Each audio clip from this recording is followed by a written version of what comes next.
मैं चलती हूँ, ठीक है ना? लेट हो रही हूँ मैं ऑलरेडी। अरे बेटा संडे के दिन तो छुट्टी कर लिया कर।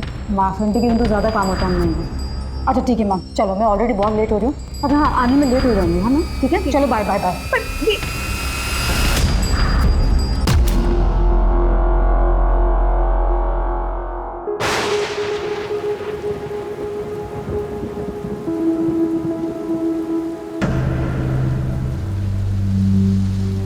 Hello, hello. Happy birthday. Thank you. कैसी रही पार्टी? मम्मी ने फ्रेंड्स को बुला लिया था, जो मैं नहीं चाहता था। तो क्यों नहीं चाहते थे? तुम्हें पता है, तुम्हारी एज में तो ना मैं ये सोचती थी कि हर दिन मेरा बर्थडे होना चाहिए। तो अच्छा होता ना अगर हर दिन बर्थडे होता तो। पर किसी का बर्थडे हर दिन कैसे हो सकता है? इसलिए तो जिस दिन है उसे तो अच्छे से सेलिब्रेट करो।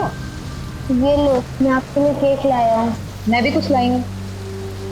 चलो पहले केक खाएं। Wow, thank you. ये वाला तो मैं खा लूं? पहले बर्थडे बॉय खाएगा। Happy birthday. चल अब बारी है गिफ्ट की। ये लो तुम्हारा गिफ्ट। Thank you. खोल के तो देखो।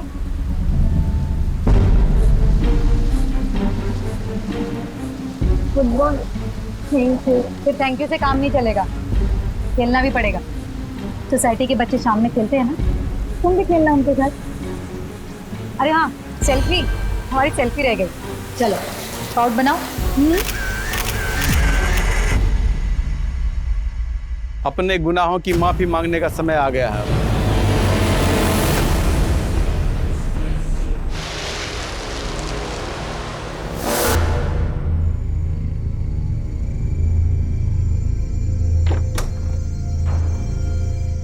बहुत सही समय पर आई। आजा जल्दी हाथ मुंह धो ले। नहीं बाप, आप लोग खाइए, भूख नहीं लगी है मुझे। देख तेरी पसंद की दाल बनी है, इसे खाने का नाम ले, कैसा नहीं करते। देख दाल तू चख। बस इसी लाड़ प्यार ने सिर चढ़ा रखा है इन्हें। आप कुछ बोलते क्यों नहीं? प्रियंका, लड़के वालों का कई बार फोन आ चुका है। उन्हें तेरी फोटो पसंद आई है, मिलने के लिए कह रहे हैं। हाँ तो ना कर दो। शादी नहीं करनी है मुझे कितनी बार कह चुकी हूँ, अच्छी तरह से जानती हूँ। मेरा इस घर में रहना आप लोगों के लिए प्रॉब्लम है, लेकिन यह घर पापा का है, तो इसलिए इस घर पर मेरा भी उतना हक है जितना आप दोनों का है। और रही बात खर्चों की ना, तो पूछ लीजिए भाभी से, हर महीने टाइम से पैसे दे देती हूँ। पैसे देती हो, कोई एहसान नहीं करती हो, ठीक है? और सौरभ ने जिंदगी भर का ठेका नहीं लिया तुम्हारा। मुझे आपसे वैसे भी बात नहीं करनी है। Thank you very much.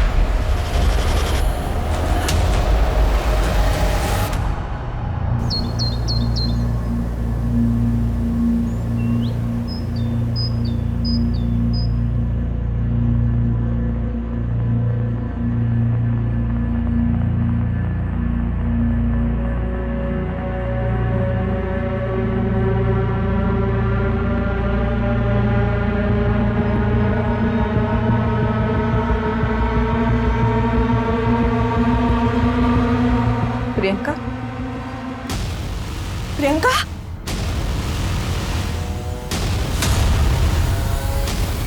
Priyanka, Priyanka, Priyanka, अरे बच्चा, प्रियंका, सौरभ।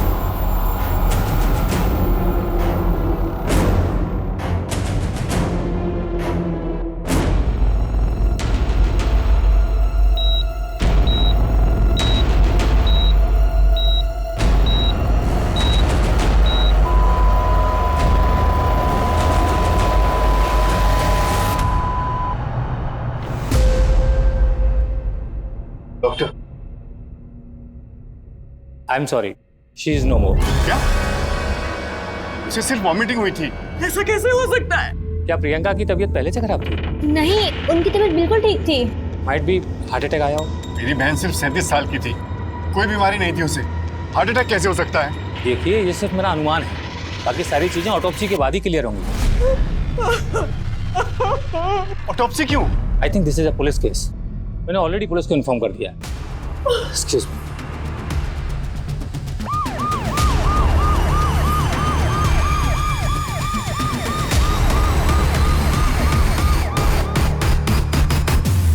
सर, ये है प्रियंका की फैमिली। आप ऑटोप्सी की शुरुआत कीजिए। जी मैं प्रियंका का भाई हूँ, गौरव दीक्षित। क्या हुआ था? सुबह हम मम्मी की आवाज सुन के प्रियंका के कमरे में गए तो देखा।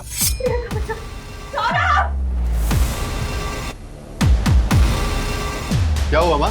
ये देखना, कुछ बोल नहीं रही है। प्रियंका, प्रियंका क्या हुआ? प्रियंका, प्रियंका क्या हुआ? प्रियंका उठ। कोयल, तुम डॉक्टर को फोन करो। बाथरूम में? जी। कहाँ रहते आप?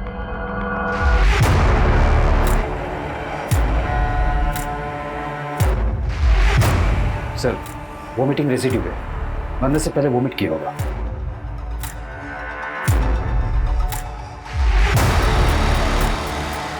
प्रियंका ने कल खाना पूरा नहीं खाया था?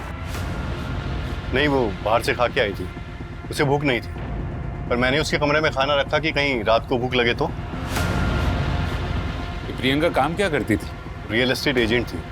स्वाति, फॉरेंसिक को बुलाओ। राइट।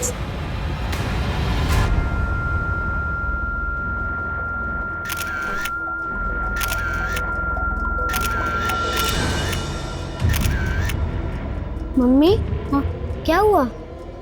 वो प्रियंका को सुबह हॉस्पिटल ले गए थे और अब पुलिस आई है उसके घर।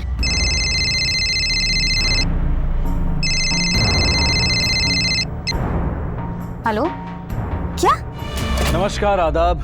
क्राइम पेट्रोल सतर्क के आज के एपिसोड में मैं अनूप सोनी आप सबका स्वागत करता हूं। घाव हमारे जीवन का अभिन्न हिस्सा बन जाते हैं क्योंकि कई घाव दिखते हैं और कई नहीं दिखते।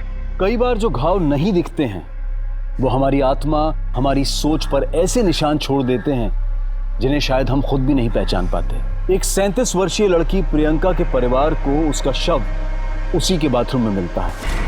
क्या प्रियंका की मौत नेचुरल थी या फिर प्रियंका की मौत बहुत सारी बातों से पर्दा उठाने वाली थी? सर, पोस्टमार्टम रिपोर्ट के मुताबिक प्रियंका की मौत नींद की गोलियों की हेवी डोज की वजह से हुई। नींद की गोली? जी सर, 10-12 से ज्यादा गोलियां। पहले प्रियंका को वोमिटिंग सेंसेशन हुआ, फिर उसने वोमिट किया, उसे नींद आ गई और विंड पाइप चोक होने की वजह से उसकी मौत हो गई। सर, लेकिन हमें कोई सुसाइड नोट भी नहीं मिला। हमने प्रियंका के बाथरूम की और बेडरूम की जो तस्वीरें ली है उसमें भी कहीं स्लीपिंग पिल्स की बोतल नजर नहीं आ रही। मुझे लगता है कि हमें दोबारा बारीकी से उसके घर की तलाशी लेनी होगी।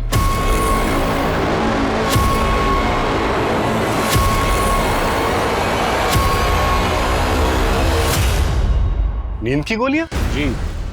क्या प्रियंका परेशान थी या फिर डिप्रेशन का शिकार थी जिसकी वजह से उसे नींद की गोलियां लेनी पड़ी हो? मेरी बच्ची को कभी खुशी नहीं मिली, पड़ गई ठंडक तुम दोनों के कलेजे में। मम्मी, आप ये क्या कह रही हैं? सर, वो अक्सर हाँ,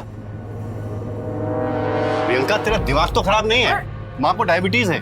सौरभ, वो बस माँ का मन कर रहा था इसलिए लेकर आ गई। सबको पता है इस घर में कि मुझे डायबिटीज है, मरना तो है ही एक न एक दिन, तो खा के क्यों न मरूं? हाँ, कोई मर जाए ना तो 2-4 दिन का रोना होता है, और अगर ये खा के आप बीमार पड़ गए तो सबकी मुसीबतें बढ़ेंगी। वैसे भी एक बोझ कम नहीं है इस घर में। सौरभ, चुप करा तेरी बीवी को। तो गलत क्या कह रही है? 37 की हो गई, कब करेगी शादी? नहीं करनी मुझे शादी। मम्मी को लगता है कि हमें उनसे दिक्कत थी, लेकिन हम तो उनका भला ही चाहते थे। प्रियंका के कमरे में खाने की प्लेट? सर, बताया था ना आपको, ये तो मैं ही लेकर गया था। प्रियंका खाने पे गुस्सा क्यों निकालती है? मन नहीं है। थोड़ा सा खा ले। खा ले।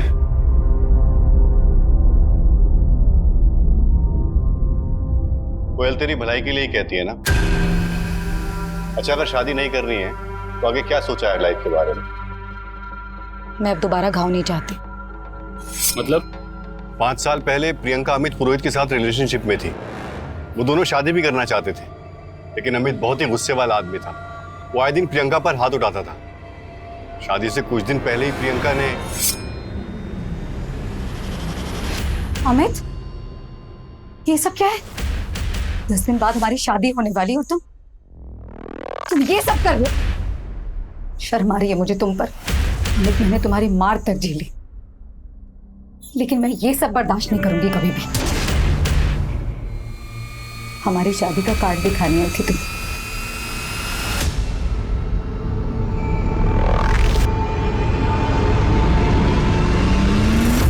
शादी तो हमारी होके रहेगी। मैंने फैसला ले लिया है। प्रियंका ने अमित से शादी नहीं की थी। उस इंसिडेंट के बाद वो किसी से भी शादी नहीं करना चाहती थी। सर हम तो उनके भले के बारे में ही सोचते थे, और छोटी मोटी बहस किस घर में नहीं होती। चुप करो, तुम दोनों हमेशा उसके पीछे पड़े रहते थे। सोच रखते थे ना तुम दोनों को।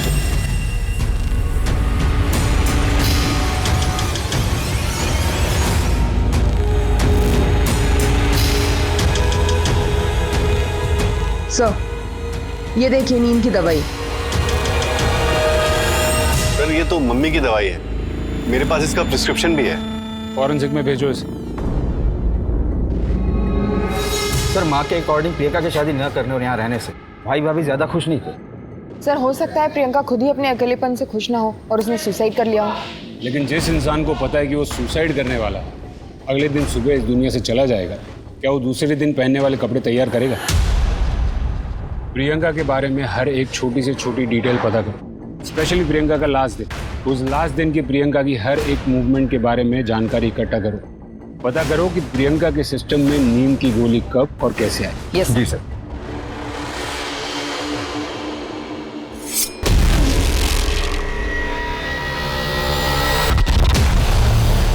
अब प्रियंका मैडम की किसी से कोई खास बातचीत नहीं थी, लेकिन हाँ जय के साथ उनकी अच्छी बनती थी। भाभी अब पता नहीं मनीषा मैडम को क्या प्रॉब्लम थी।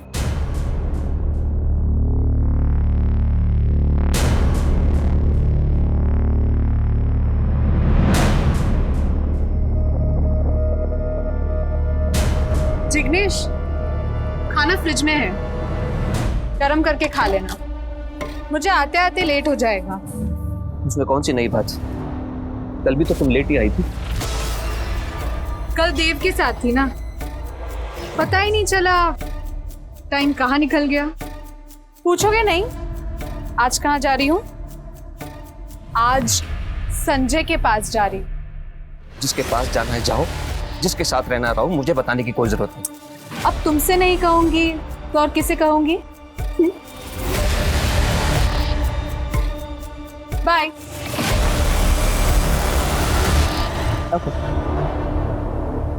मैडम ये सुसाइड का मामला है। आप कौन? जी मैं संजय दुबे, इस नवजीवन सोसाइटी का सेक्रेटरी। संजय दुबे जी, ये दुनियादारी करने से अच्छा है आप हमारी इन्वेस्टिगेशन में मदद कीजिए। प्रियंका को जानते थे आप?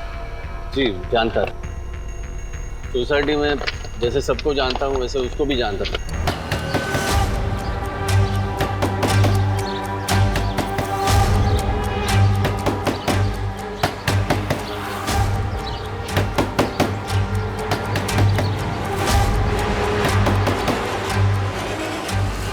अरे सुनो इधर आओ, ये मनीषा कहाँ गई है? मुझे नहीं पता, शायद कहीं गई होंगी मैडम। अच्छा है, वो प्रॉपर्टी का देख लेना। संजय, संजय उठो। संजय जी जिग्नेश को बोलो।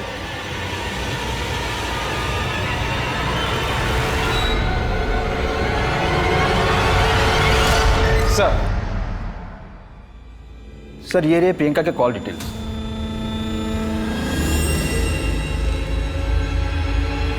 एक काम करते हैं गुप्ता, ये प्रियंका की संडे की एक्टिविटीज को शुरू से शुरू करते हैं। सर प्रियंका के मोबाइल में एक सेल्फी मिली है जय और प्रियंका की।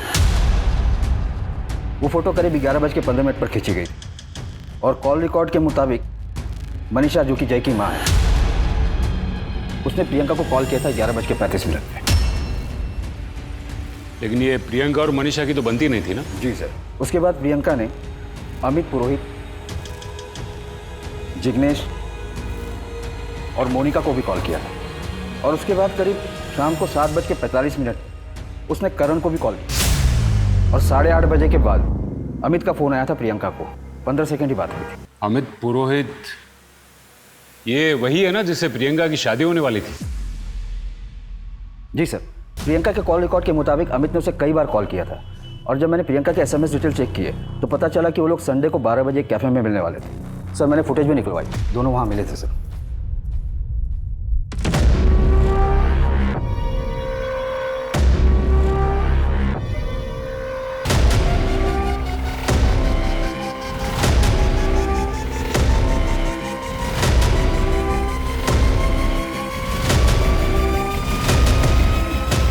सर लेकिन ये फुटेज तो कुछ और ही बता रही है।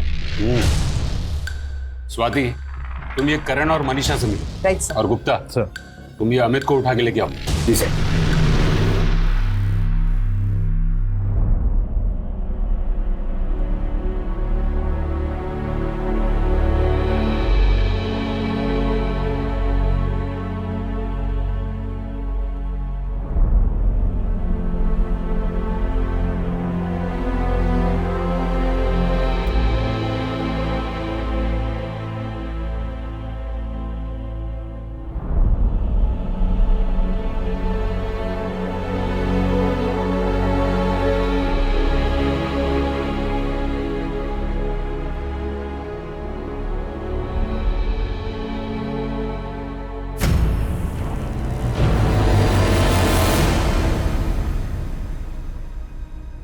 संजय, ये सब क्या है?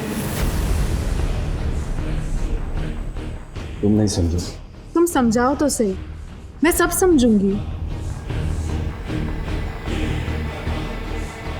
मैंने एक घाव पहले भी देख लिया और आज तो ये एकदम ताजा है। क्या बात है संजय? मैं अच्छा आदमी नहीं हूँ आयशा, मुझसे बहुत बड़ी गलती हो गई। गलती?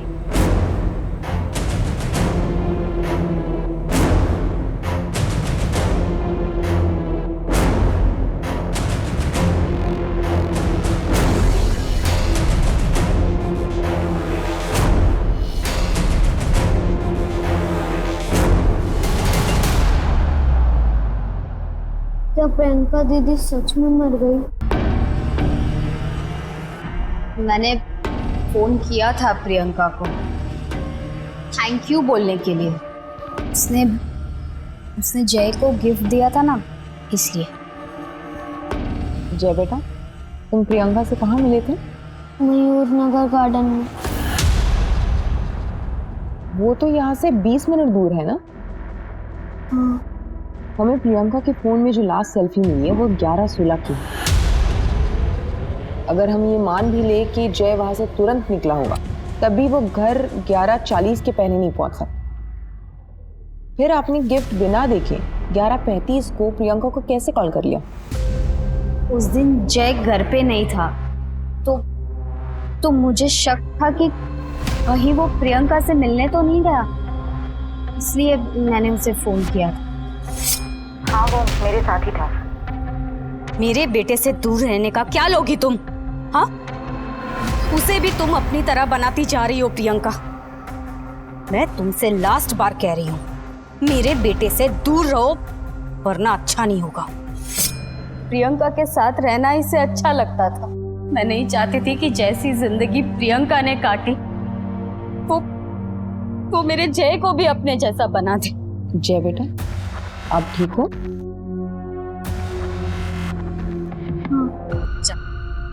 जा अंदर जा, और मैं ना बुलाऊं तब तक बाहर मत आना। 1 मिनट, मुझे जय से कुछ बात करनी है। अंदर जा।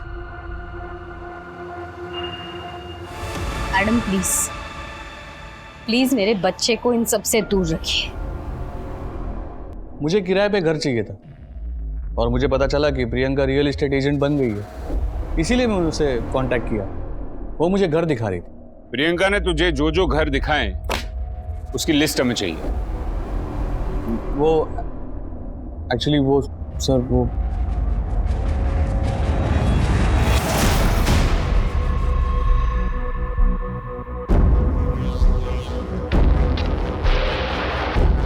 ये कौन से घर दिखा रही है? एक सच बताती, वरना तेरा इतिहास देखकर हमें तुझे अंदर करने में ज्यादा वक्त नहीं लगेगा। बता सर, प्रियंका से शादी टूट जाने के बाद मैंने किसी और से शादी कर ली और फिर हमारा डिवोर्स हो गया, तो मैं प्रियंका को वापस मिलने की कोशिश कर रहा था। मैंने उसे कहा कि मुझे घर देखना है। बड़ी मिन्नतों के बाद वो मुझे मिलने के लिए तैयार हो गई, लेकिन सर वो एकदम बदल चुकी थी, बिल्कुल पहले जैसी नहीं थी। मतलब प्रियंका, मैं जानता हूँ कि तुमने मेरे लिए शादी नहीं की, तो फिर क्यों इतना भाव खा रही है? होश में आने के लिए इतना पानी काफी है या फिर और डालो? मुझे मेरी जिंदगी में किसी आदमी की जरूरत नहीं है। दोबारा मुझसे मिलने की कोशिश की ना तो पुलिस कंप्लेन कर दूंगी, समझे तुम? सर पहले तो उसके मुंह से आवाज भी नहीं निकलती थी। तूने उसको रात को फोन किया था ना?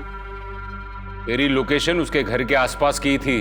अरे सर मैं उसको इसीलिए फोन कर रहा था क्योंकि मैं उसके घर के नीचे था और उसे कह रहा था कि मुझसे आके मिल, लेकिन वो आई नहीं। और फिर मैं तकरीबन रात को 2 बजे वहां से निकला। अगर आपको चाहिए तो आप मोहल्ले की सीसीटीवी फुटेज चेक कर सकते हो। हाँ मैम, मैंने उन्हें संडे को कॉल किया था।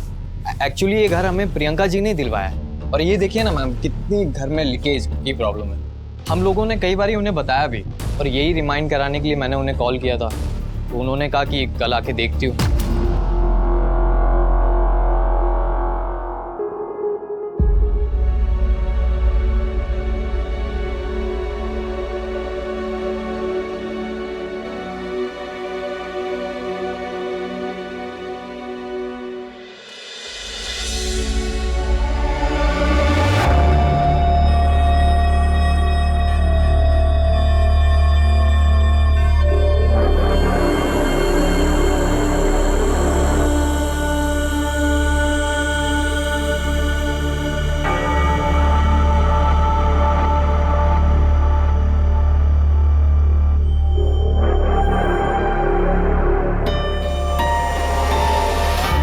हमारे समाज में शादी करना ही अक्सर सेटलमेंट का रूप माना जाता है। अगर कोई स्त्री या पुरुष शादी नहीं करना चाहता है तो उसे ऐसे देखा जाता है जैसे वो कोई बागी है, समाज के खिलाफ है, समाज में रहने के लायक नहीं। पुलिस को प्रियंका के बारे में ऐसी कई चीजें पता चल रही थी।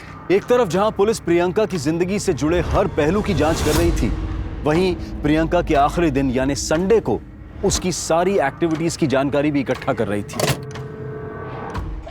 सर फॉरेंसिक रिपोर्ट आ गई है। प्रियंका के रूम में जो खाना मिला उसमें स्लीपिंग पिल्स के ट्रेसेस नहीं मिले, जो दवाई हमें घर से मिली। और प्रियंका के पेट से जो दवाई के ट्रेसेस मिले, दोनों की केमिकल कंपोनेंट्स डिफरेंट है। घर के खाने से दवाई के ट्रेसेस नहीं मिले, इसका मतलब जाहिर सी बात है कि प्रियंका ने घर आने से पहले जो खाया था उसमें दवाई थी। स्लीपिंग पिल्स की असर 1.5 से 2 घंटे में शुरू होती और प्रियंका रात को 9 बजे घर आई। इसका मतलब हमें यह पता करना है कि प्रियंका शाम को कहाँ गई थी, किससे मिली थी, उसने क्या खाया था। सर नवजीवन सोसाइटी की सीसीटीवी कैमरा को चेक किया मैंने।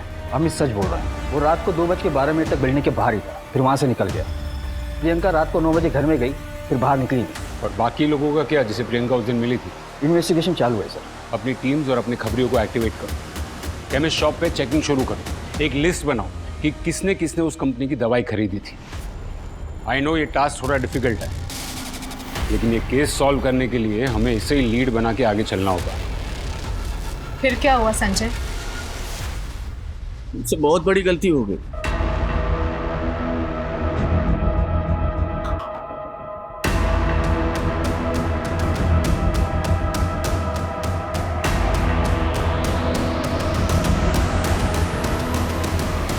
क्यों करते हो ये सर? ब्रोकर लोग मिलकर भी काम करते हैं मैडम, और ब्रोकरेज भी शेयर कर लेते हैं। प्रियंका और जिग्नेश भाई दोनों मिलकर काम करते हैं, लेकिन ये बात जिग्नेश भाई की बीवी आयशा को पसंद नहीं थी। ये घर की डिपॉजिट 30,000 है। कहाँ? ये घर का एग्रीमेंट हो चुका है। मुफ्त मेहनत मत कर। तुझे क्या लगता है मेरे पति के कॉन्टैक्ट्स का इस्तेमाल सिर्फ तू कर सकती है? मेरे पति से दूर रहे। आयशा वो खुद मुझे अपने कॉन्टैक्ट्स देते हैं, ठीक है? और तू मेरी छोड़, पहले ये देख कि तू खुद कहाँ गलत है। अरे हर जगह इस तरह ना तू अगर मुंह नहीं मारती। वो मेरी पर्सनल लाइफ है। तूने मुझे थप्पड़ मारा? हाँ। तो समझती क्या अपने आप को? क्या समझ रही है? हाँ? तू देख। रुक जाइए आप प्लीज। छोड़ मेरा हाथ। अब रुक जाइए। तू देख अब मैं मार्केट से कैसे निकालती हूँ तुझे। मैडम दोनों की दुश्मनी पूरे मार्केट में फेमस थी। ये आयशा कहाँ मिलेगी? सर जिग्नेश ने हमें प्रियंका का नंबर दिया था, और उसने सर हमें 2-3 घर भी दिखाए थे, लेकिन सर हमें घर नहीं पसंद आए थे। तो हमने उसे बोला था कुछ और ऑप्शन दिखाने के लिए, तो उसने हमें यही बोला था कि अगर कुछ अच्छे ऑप्शन आएंगे तो वो हमें इन्फॉर्म करेगी। ये जिग्नेश कौन है? सर वो हमारा ब्रोकर है। सर प्रियंका संडे को तकरीबन 2:30 बजे मुझसे मिलने आई थी। आपकी बीवी आयशा और प्रियंका के बीच झगड़ा था ना? आयशा प्रियंका के बीच में प्रॉब्लम थी, क्योंकि मैं प्रियंका को ही अपने सारे कॉन्टैक्ट शेयर करता था, आयशा के साथ नहीं। क्यों? क्योंकि आयशा मेरे लिए सिर्फ एक नाम की बीवी बनकर रह गई थी। आपके और प्रियंका के बीच में कुछ था क्या? प्रियंका मेरी बहन की तरह थी, बल्कि उसने सारा काम मुझसे ही सीखा। और सच तो यह है कि आयशा सिर्फ मेरे नाम को इस्तेमाल कर रही थी, बाकी वो हर दिन किसी और आदमी के साथ होती थी।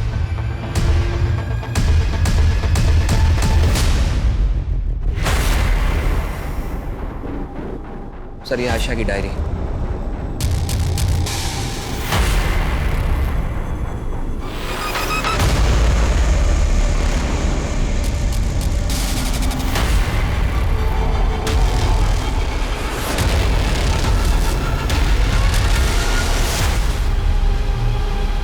आयशा जी, हम आपका इंतजार कर रहे हैं। मुझे प्रियंका से प्रॉब्लम थी, लेकिन मैंने उसके साथ कुछ भी नहीं किया। हमने प्रियंका की कॉल रिकॉर्ड्स चेक की। प्रियंका की मौत के पहले आपके और प्रियंका के बीच काफी कॉल्स एक्सचेंज हुए। वो इसलिए क्योंकि मैं उसकी मदद कर रही थी। मदद? कैसी मदद?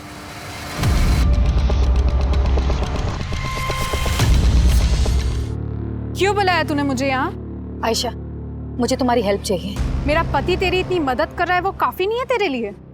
और अब तुझे मुझसे क्या चाहिए? आयशा, संजय ने जय का रेप किया है। संजय ने जय का रेप किया? इसमें मैं क्या कर सकती हूँ? पुलिस के पास जाओ। आयशा, जय वो बेचारा बच्चा बहुत गुमसुम है इस समय, बहुत डरा हुआ है। इनफैक्ट उसने ये सारी बातें अपनी माँ से भी नहीं बताई हैं। मैं अच्छी तरह जानती हूँ कि तुम्हारा संजय से मिलना जुलना है। प्लीज आयशा, तुम किसी भी तरह संजय से ये सारी बातें कन्फेस करा लो। बहुत कोशिश के बाद संजय ने मेरे सामने कन्फेस किया और मैंने उसका वीडियो बनाया। अच्छा, मैं उस दिन नशे में था। डोरबेल बजी, मैंने दरवाजा खोला और सामने जय था। वो अपनी बॉल लेने घर आया था। मुझसे बहुत बड़ी गलती हो गई। मैंने जय का रेप किया है। कहाँ है वो वीडियो? मैं वीडियो बना पाई उसके पहले ही प्रियंका की मौत हो चुकी थी, इसलिए मैंने वो वीडियो सौरभ को दिया था। मुझसे बहुत बड़ी गलती हो गई। मैंने जय का रेप किया है।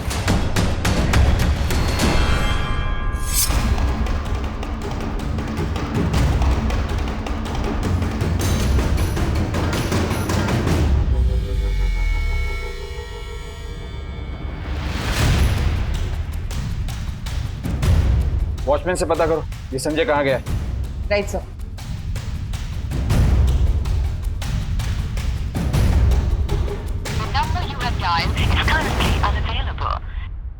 नहीं मैडम, हमें नहीं मालूम संजय साहब कहाँ हैं। हमने तो उन्हें 2 दिन से नहीं देखा। ये सब मैंने किया है। मुझसे बहुत बड़ी गलती हो गई। मैंने जय का रेप किया है। तुमको नहीं लगता कि तुम्हें ये वीडियो लेकर हमारे पास आना चाहिए था? सर संजय 2 दिन से गायब है और उसका फोन भी बंद है। लेकिन सर, जिस दिन प्रियंका की मौत हुई पूरी शाम संजय मेरे साथ था। कहाँ थे तुम लोग? मुझे सारी डिटेल्स चाहिए। एक दोस्त के घर पे थे, गेट टुगेदर था। उस गेट टुगेदर में कौन कौन था? मुझे सबके नाम और नंबर्स चाहिए अभी। जहां प्रियंका एक 11 साल के बच्चे के साथ हुई हैवानियत के सबूत जुटा रही थी, वहीं कोई उसके सबूत पुलिस से छिपा रहा था। पुलिस को लग रहा था कि वो कातिल तक पहुंच गई है, लेकिन आगे आने वाली कहानी में कई और राज खुलने वाले थे। जी सर। जय कहाँ है? क्या बात है सर? स्वाति। सर। अरे सर, क्या हुआ है बताइए तो सही। जय घर पे नहीं है, वो अपने नाना के यहाँ गए हैं। कहाँ रहते हैं आपके पिता? यहाँ पास के मोहल्ले में।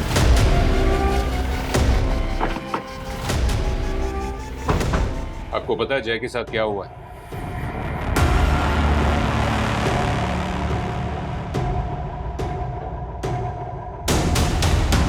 आपको पता है जय के साथ क्या हुआ है? सर, मुझे तो उस दिन पता चला जिस दिन जय मेरे यहाँ आया था। पापा, ये आप क्या कह रहे हैं? मुझे कुछ समझ में नहीं आ रहा। जय ने मुझे सब कुछ बताया था कि उसके साथ क्या क्या हुआ था।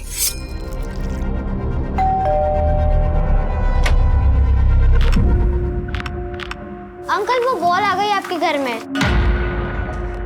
जा अंदर जाके ले। Thank you uncle.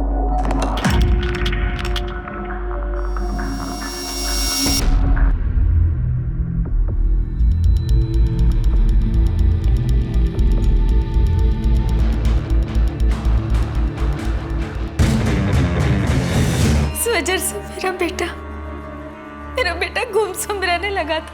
हाँ, और प्रियंका उसकी मदद कर रही थी, लेकिन उसके मौत के बाद पापा आप सब कुछ जानते थे, फिर भी आपने मुझे कुछ नहीं बताया। क्यों पापा, क्यों? क्या पसंद है आपको? नवाज किस?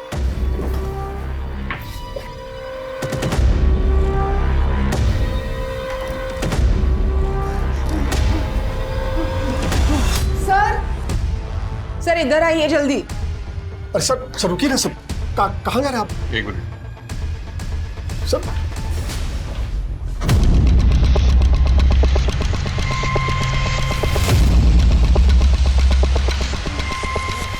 इसका मुंह खोलो। गलती हो गई। उस गलती के लिए मैंने बार बार प्रायश्चित भी किया है। अब कानून के हिसाब से अपने गुनाहों का प्रायश्चित कर।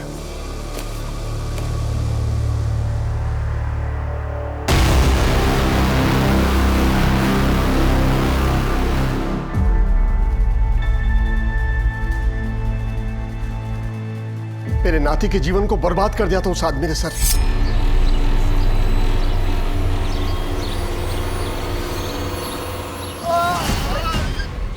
अरे मैंने कहा था आपको, मार्केटिंग के बाद सीधा घर चलते हैं। क्या हुआ क्या है इनको? सर का बीपी लो हो गया है। मैं एम्बुलेंस बुलाता हूँ। अरे नहीं सर, आप घर छोड़ दीजिए, हमें पास में घर है, मैं इनको कॉफी पिला दूंगा, ठीक हो जाएंगे ये।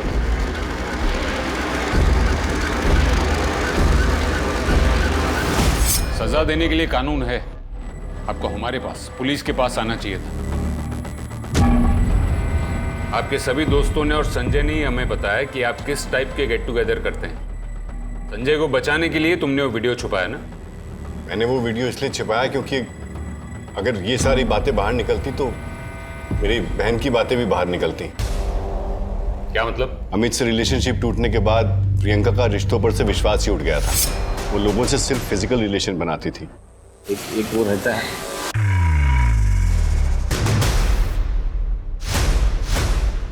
बुरा मत मान, पर तेरी बहन को मैं हर दिन अलग अलग गाड़ियों में से उतरते हुए देखता हूँ। देख, मुझे उसकी पर्सनल लाइफ से कुछ प्रॉब्लम नहीं है, पर ये सब सोसाइटी के अंदर अच्छा नहीं लगता ना। सौरभ, ये मेरी लाइफ है। शादी कर ले प्रियंका, ये सब करने से लाइफ नहीं कटने वाली। तो प्लीज ये मेरी लाइफ में इंटरफेयर करना बंद कर दे तो अच्छा रहेगा। एक बार नहीं, कई बार उसे समझाया, लेकिन वो समझी नहीं। पता नहीं कौन से गुनाहों की सजा हमें मिल रही थी कि जाने अनजाने में हमारे या हमारे परिवार के हाथों जो गुनाह हुए हैं, हम उसका प्रायश्चित कर सकें। मैं तो अपने परिवार में सबके गुनाहों की माफी भी मांगता था।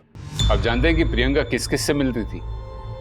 नहीं सर। सर, प्रियंका के फोन से ऐसा कोई भी क्लू नहीं मिल रहा जिससे ये पता चले कोई इस समय किससे डेट कर रही थी या किससे मिल रही थी।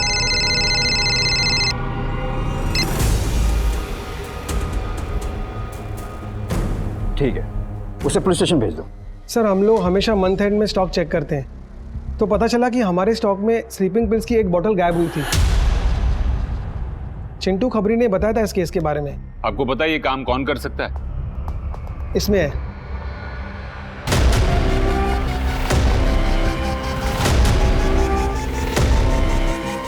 कौन है ये बंदा और कहाँ रहता है? सर, ये सुनील है। 3 दिन पहले ही काम छोड़कर चला गया और अभी तो फोन भी नहीं आंसर कर रहा है। मुझे इस सुनील की डिटेल्स चाहिए।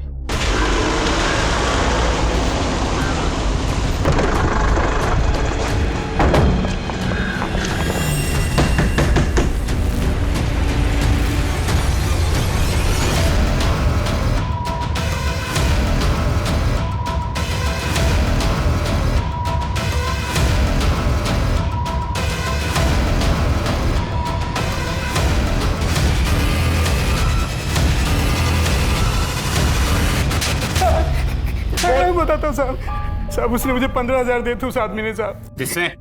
मैं नहीं जानता उसे सर, मुझे पैसे की बहुत जरूरत थी, इसलिए मुझे वो दवाई दे दी साहब। दवाई दे।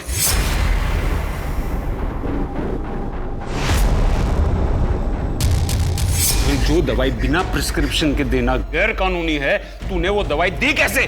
साहब, मेरी बीवी को बच्चा होने वाला था, इसलिए गांव पैसे भेजने थे। तू वो आदमी का स्केच बनवा सकता है? हाँ साहब।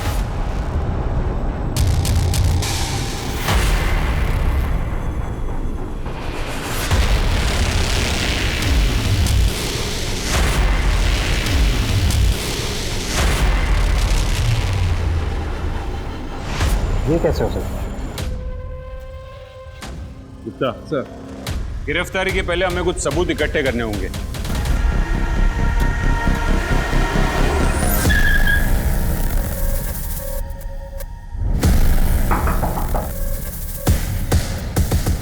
आप लोग क्या बात है सर? यार हमें प्रियंका जी ने दिलवाया है कि घर में लीकेज की प्रॉब्लम है, और यही रिमाइंड कराने के लिए मैंने उन्हें कॉल किया था। क्या हुआ सर? सर क्या हुआ? सर सर मैंने क्या किया? उस दिन मैं प्रियंका का पीछा कर रहा था। जैसी वो फ्री हुई मैं उससे मिला, फिर हम दोनों एक कैफ़े पे चले गए।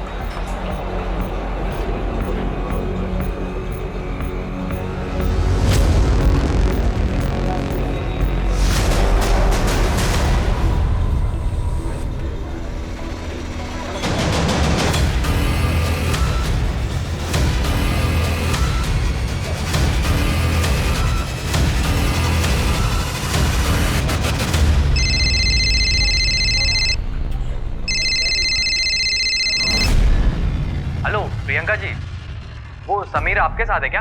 प्लान के मुताबिक करण ने उसको फ़ोन किया ताकि हम पर कोई शक न करे। तुमने प्रियंका को मारा क्यों? प्रियंका से घर लेने के बाद उसका हमारे घर आना जाना शुरू हो गया था। फिर एक दिन जब मैं घर पहुंचा, करण, प्रियंका,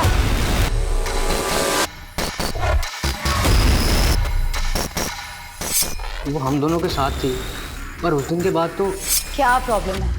अरे तुम्हारी एज के लड़कों को तो ये सब एक्सपीरियंस चाहिए होते हैं। ये आप कैसी बातें कर रहे हैं? हम दोनों एक साथ, आप किस? नहीं है पॉसिबल। ठीक है, फिर घर खाली करवा दूंगी, भटकते रहना यहाँ से वहाँ। ऐसे मत करना, हमारे एग्जाम्स आने वाले हैं, हमारा करियर दाव पे लग जाएगा। सिर्फ करियर नहीं, तुम दोनों की पूरी जिंदगी बर्बाद हो सकती है अगर मैंने ये बात तुम दोनों के घर वालों को बता दी तो। जैसा बोलती हूँ वैसा करती जाओ। तुम दोनों मुझे खुश रखो और मैं तुम दोनों को खुश रखूंगी। सर हम उसके हाथ की कठपुतली बन गए थे, हमारा भविष्य खराब हो रहा था सर, उसका मर जाना बेहतर था। तुम्हें कानून का सहारा लेना चाहिए था, कानून उसे सजा देता। तुमने जो किया है ना, उससे भविष्य तो अब भी तुम्हारा अंधकार में ही है।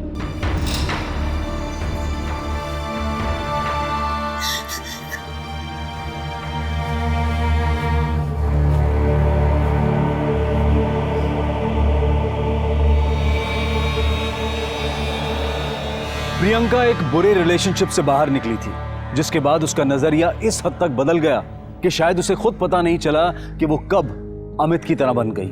अगर आपके साथ कुछ बुरा हुआ है तो उससे सबक लें, ना कि दूसरों के साथ भी वही करें। काफी लोग बुरे रिलेशनशिप का शिकार होते हैं, लेकिन ऐसे में जरूरत है किसी से बात करने की। समाज आपसे और हमसे है। देखते हैं हमारे आज के एपिसोड की दूसरी कहानी।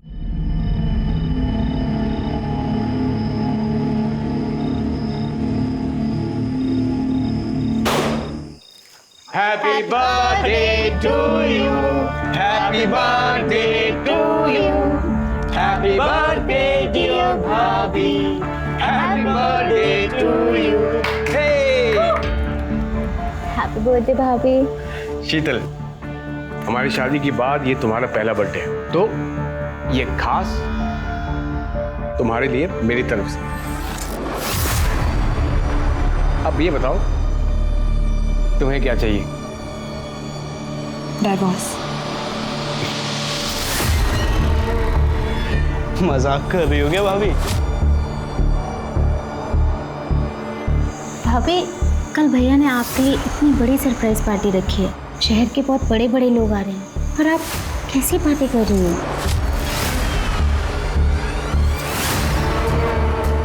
मुझे डाइवोर्स चाहिए, मतलब चाहिए। और अगर ऐसा नहीं हुआ तो आप सब जानते हैं कि मैं क्या कर सकती हूँ।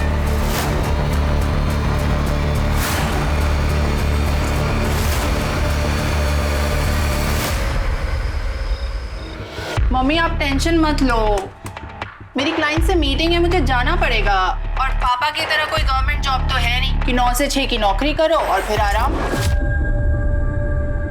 अरे बेटा, रात के 8 बजे हैं, मीटिंग तो कल भी हो सकती है ना। मम्मी आप समझते नहीं हो, सक्सेसफुल होने के लिए ना थोड़ी एक्स्ट्रा मेहनत करनी पड़ती है। अच्छा अब मैं जा रही हूँ, मैं आपको ना आने के बाद कॉल करती हूँ। बाय। ठीक है बेटा, अपना ध्यान रखना। हाँ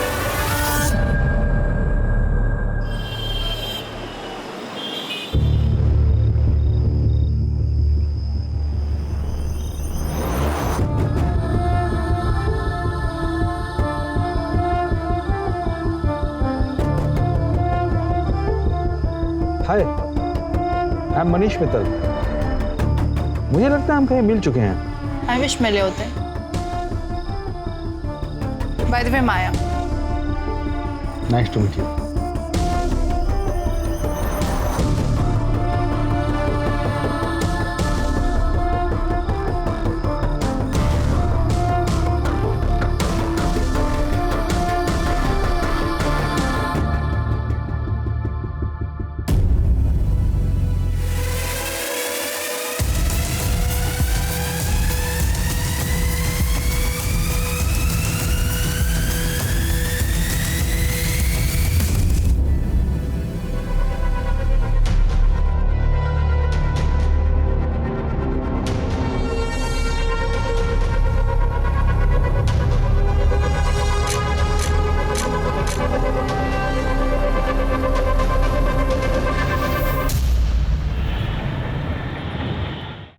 शीतल जी, मैंने आपकी केस हिस्ट्री और एविडेंस देख लिए हैं, but sorry to say it's not very strong. अब देखना है कि इस बेस पर हम आपकी तरफ से उनके खिलाफ कितना स्ट्रॉन्ग केस बना सकते हैं।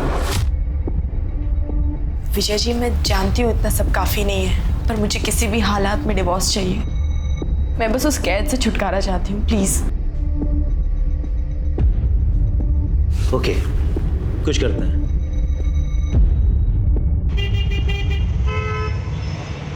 हाँ पापा, ये जॉब बहुत अच्छी है, यहाँ बहुत कुछ सीखने में मिल रहा है और आप देखना मेरा प्रमोशन भी ना बहुत जल्दी हो जाएगा। चलो अच्छा है, पर मैं तुझसे नाराज हूँ। तेरी माँ बता रही थी कि तू मेरा 9 से 5 की सरकारी नौकरी का मजाक उड़ा रही थी। तुम दोनों माँ बेटी मिलकर मेरी पीठ पीछे मेरी बहुत चुगली करते हो, हैं?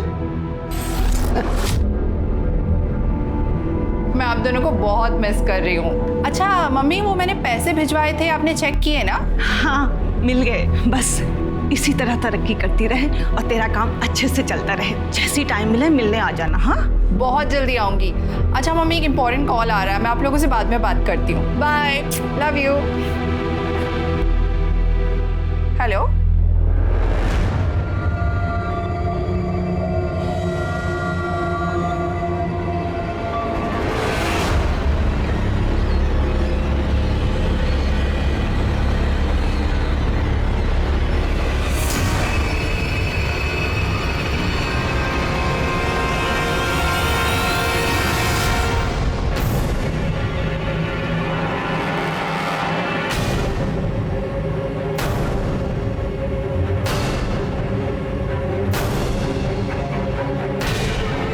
रघु,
शीतल जी, गैस व्हाट, बधाई हो, डिवोर्स फाइनल हो गया है और एलिमनी में आपको 50 लाख रुपए मिले हैं और साथ में सेटलमेंट में एक बंगलो और एक कार भी। हैप्पी?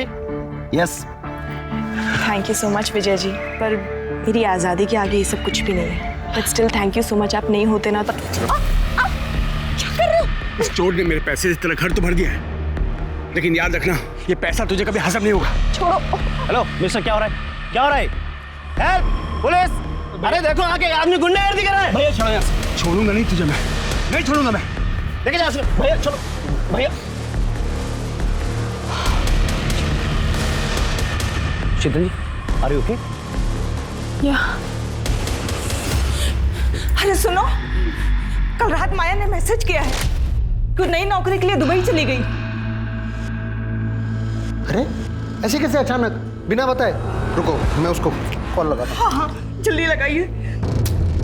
ये लड़की बिना। क्या हुआ? घंटी बज रही है।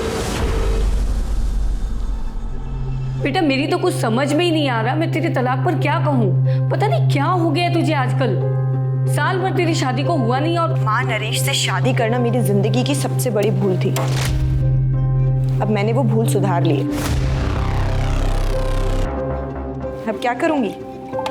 अब सबसे पहले अपनी आजाद जिंदगी जीऊंगी, उसके बाद एक अच्छी सी नौकरी ढूंढूंगी। माँ, मैंने बहुत सारी जगह ना रेज्यूमेज दे दिए अपने। बेटा वो बहुत बड़े लोग हैं, संभल कर रहना। माँ, तुम बेकार में चिंता कर रही हो, कुछ नहीं होगा मुझे। अब देखना, अब मेरी लाइफ बिल्कुल सेट है।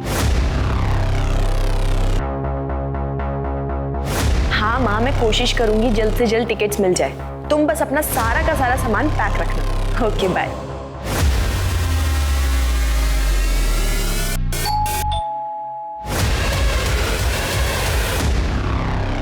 आपका पार्सल है।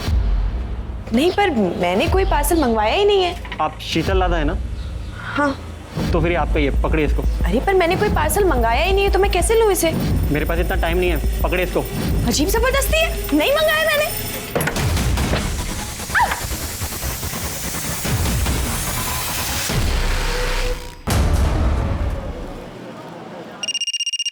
हेलो,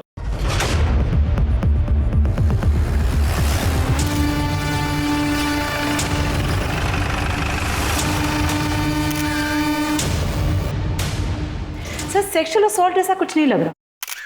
चारों तरफ अच्छे से देखो।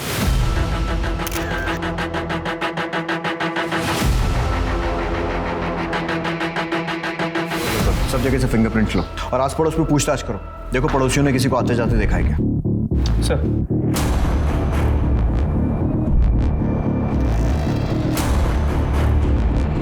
सर ठीक है। सर आप पड़ोस में एक औरत ने बताया कि मर्डर का पता चलने के कुछ टाइम पहले उसने कुरियर वाले को यहाँ आते हुए देखा। शक्ल देखी उसने? नहीं सर, उस कुरियर वाले ने मुंह पे रुमाल बांधा, सर पे कैप, इसलिए शक्ल नहीं देखी। सर शालिनी श्रीवास्तव से मेरी बात हुई, जिसने मर्डर की इन्फॉर्मेशन दी थी। उसने ये बताया कि शीतल कुछ दिन पहले यहाँ शिफ्ट हुई और नरेश लड्डा जो कि बिल्डर है वो उसका एक्स हस्बैंड है और कुछ दिन पहले उनका डिवोर्स हो गया। ठीक है, बॉडी पोस्टमार्टम के लिए भेजो। सर हम नरेश से मिलकर आते हैं। 1 महीने पहले आपका और शीतल का डाइवोर्स हुआ। सेटलमेंट में उसने इतना बड़ा घर लिया, पैसे भी लिए होंगे। मार्केट में आपकी रेपुटेशन खराब हुई, वो अलग। अब आप ही बताइए, ये वजह कम है आप पर शक करने के लिए कि आपने ही शीतल को मारा है या फिर मरवाया? देखिए, मेरा जो नुकसान होना था हो चुका। उसका मर्डर करवाने से मुझे क्या मिलेगा? और वैसे भी डिवोर्स मैंने नहीं, उसने मांगा था मुझसे, और वो भी तब जब हम उसका बर्थडे सेलिब्रेट कर रहे थे। तुम्हें क्या चाहिए? डाइवोर्स। उसने मांगा और आपने दे दिया। हम थक चुके थे इसके टॉर्चर से, और मुझे पता चल गया था कि वो मुझसे नहीं, मेरे पैसों को चाहती थी। उसका मर्डर का सुन के बुरा तो लगा, लेकिन उससे ज़्यादा मुझे सुकून भी मिला है कि अब वो हमें परेशान तो नहीं कर पाएगी। वरना जब से शादी करके आई थी तब से हमें सिर्फ और सिर्फ दुख दिया था सर, और कुछ नहीं। भाभी दाल में पानी थोड़ा ज़्यादा नहीं हो गया? भाभी सुनो ना, मैं ना घास फूस खा के बोर हो चुका हूँ, तो डिनर में चिकन मटन कुछ बना देना प्लीज़। भाभी ये रोटी थोड़ी कच्ची है। अरे शीतल, तुमने कुक को क्यों निकाल दिया? वो ठीक ठाक खाना बना रहा था। क्यों? खाना ठीक नहीं बना रही हूँ मैं? हाँ, और सब्जी खाने में क्या प्रॉब्लम? अपने स्वाद के लिए जरूरी है किसी की जान ली जाए? हाँ, मेरा मतलब है शीतल कि हम कुक अफोर्ड कर सकते हैं, और तुम लड़ा खानदान की बहू हो, तुम्हें किचन में काम करने की क्या जरूरत है? तुम नई नई आई हो, एंजॉय करो बस। आपको खाने से प्रॉब्लम थी ना, आप मुझे अकेले में जाकर बोल सकते थे। ऐसे अपने भाई बहन के सामने मेरी बेइज्जती करने की कोई जरूरत नहीं थी, समझे आप? भाभी आप गलत समझ। अरे बिल्कुल ठीक समझ रही हूँ मैं। दोनों भाई बहन मिलकर सिर्फ और सिर्फ मेरी बेइज्जती करना चाहते हो, मुझे नीचा दिखाना चाहते हो। नहीं खाना नहीं खाना ना, लो फेंक दो इस खाने को, मत खाओ। हमें लगा कि समय के साथ वो समझ जाएगी। हमने उन्हें कभी फील नहीं होने दिया कि वो हमारे स्टेटस की नहीं है। बहुत प्यार से रखते थे, पर वो बदतमीजी करते थे और एक दिन तो उन्होंने हद ही कर दी। भाभी, मैं आपको बताती हूँ, ये ना, ये वाली साड़ी पे ये वाला ब्लाउज पहनो, बहुत अच्छा लगेगा, सूट करेगा आप पे।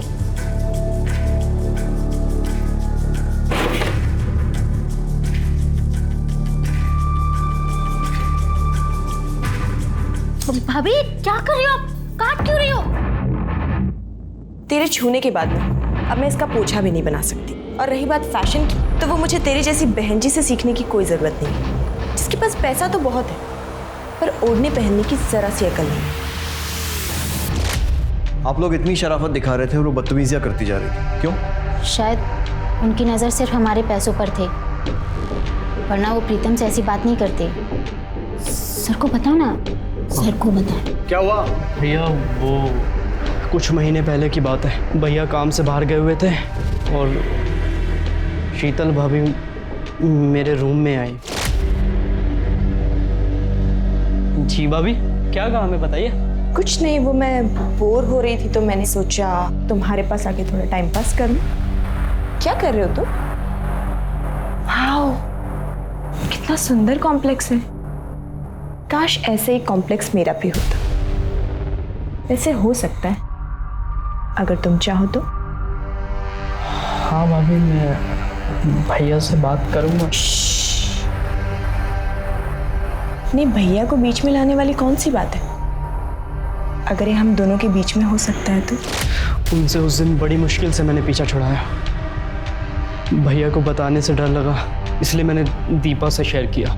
वो ये सब चाल चला करती थी। सुना आपने कितनी घटिया औरत थी। एक तो मैं इस बात से निकल नहीं पाया कि उसने मेरे साथ क्या किया है, क्यों किया, और हाँ मुझ पर उसके मर्डर का इल्जाम लगा रहे। प्लीज सर, मैं हाथ जोड़कर आपसे विनती करता हूँ सर, हमें परेशान मत कीजिए। हमारा उसके मर्डर से कोई लेना देना नहीं है। सर, अगर ये लद्दा फैमिली सच कह रही तो शीतल बहुत ही मक्कार और धोखेबाज हो रहा है। मिश्रा, कितने लोगों को जानते हो जो सामने से अपनी गलती माने? वैसे भी ये स्टोरी की एक ही साइड है, शीतल की साइड तो हमने सुनी नहीं है जो उसकी माँ हमें बताई। शीतल बहुत अच्छी लड़की थी और ये शादी भी उसने अपनी मर्जी से की थी। सब कुछ ठीक चल रहा था। मेरी समझ में आज तक ये बात नहीं आई कि उसने डिवोर्स क्यों ले लिया। क्यों ले लिया मतलब? उसने आपको नहीं बताया था? कहाँ बताया, कहाँ मिली वो मुझसे। हमेशा फोन पर ही बात होती थी और जब भी मैं उससे पूछती तो वो यही कहती थी कि वो जो कर रही है सब ठीक है, मिलूंगी तब बताऊंगी। लेकिन उसकी नौबत ही नहीं आई। उससे पहले वो मुझे छोड़कर चली गई। ठीक है, फिलहाल के लिए आप जा सकती हैं, जरूरत पड़ी तो आपसे फिर कांटेक्ट करेंगे। ठीक है सर।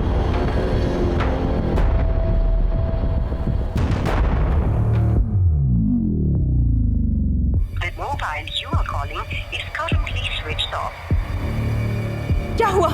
माया ने फोन उठाया क्या? अरे फोन तो तब उठाएगी जब वो नंबर लगेगा, उसका तो फोन ही स्विच ऑफ आ रहा है। क्या हो गया इस लड़की को? 5 दिन हो गए, दुबई से सिर्फ फोटो भेज रही है, यानी कि कम से कम एक कॉल तो कर ले। अरे ये भी तो हो सकता है कि इंडिया का नंबर वहाँ काम ना कर रहा हो और वहाँ का नंबर लेने में टाइम लग रहा हो। एक बार और कोशिश करो। तुम सब ठीक होगा, तुम जाओ, एक गिलास पानी लेके आओ मेरे लिए। सर। हाँ मिश्रा।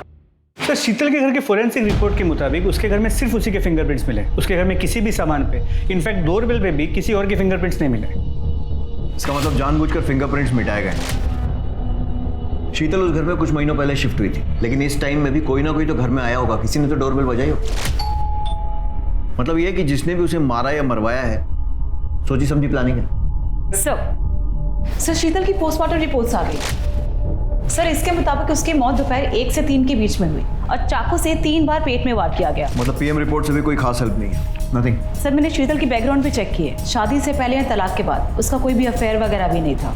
शीतल का एक हस्बैंड नरेश लड्डा और उसके भाई बहन, उनके कॉल रिकॉर्ड्स और मोबाइल लोकेशन? सर, अब तक नहीं आई, मैं जल्दी आ जाएंगे। जल्दी आ जाएंगे सर।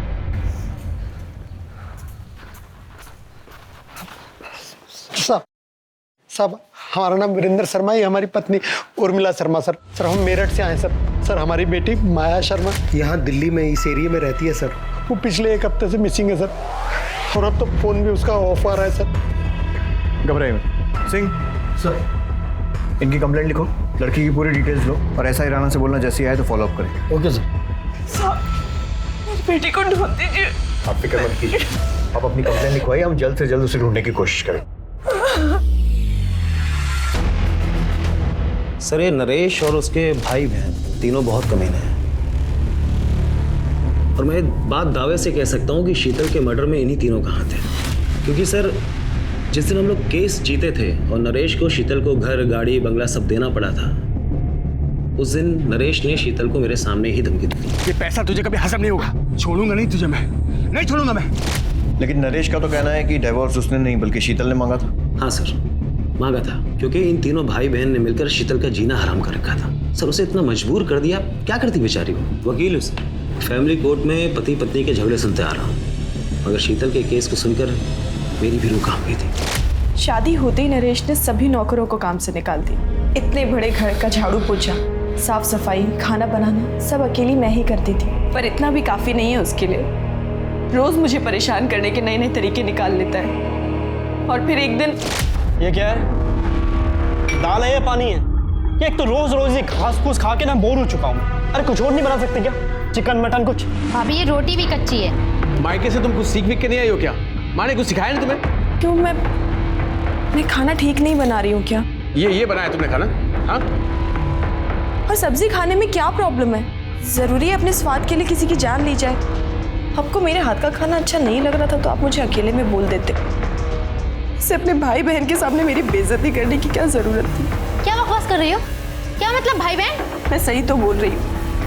आप तीनों भाई बहन जब देखो मुझे नीचा दिखाने की कोशिश करते हो, मेरी बेइज्जती करते रहते हो। चुप कर, आइंदा जबान लड़ाई ना, जबान खींच लूंगा मैं। निकल।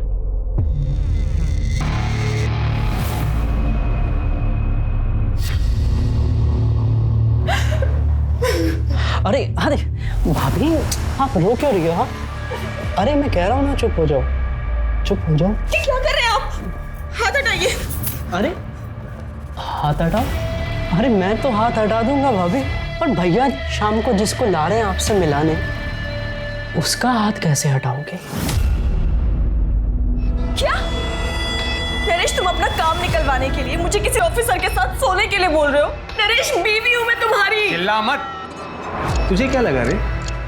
मुझ जैसे बिल्डर ने तुझ जैसे गरीब से शादी प्यार में पागल होकर की है? तेरे पास ये शक्ल ये फिगर नहीं होती ना, तुझ जैसे को मैं घास भी नहीं डालता। अच्छा लगा, ठीक है सुन, ज़्यादा नाटक मत कर, जल्दी से तैयार हो जा। और सिर्फ आज याद रखना, तुझे उसे सिर्फ खुश करना है ताकि वो 50 करोड़ का कॉन्ट्रैक्ट मुझे दे दे, और कुछ नहीं, समझिए?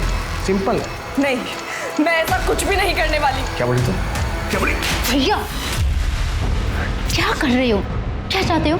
ऑफिसर का मूड खराब हो जाए इसकी सूजी हुई शक्ल को देख के, और कॉन्ट्रैक्ट हमारे हाथ से निकल जाए? समझा इसको, जल्दी से तैयार हो जाए, नहीं तो जान से जाएगी।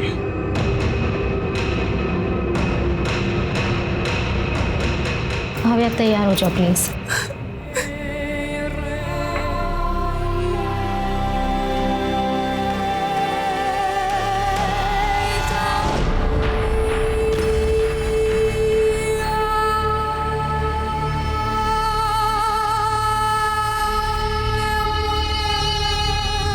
Cheers.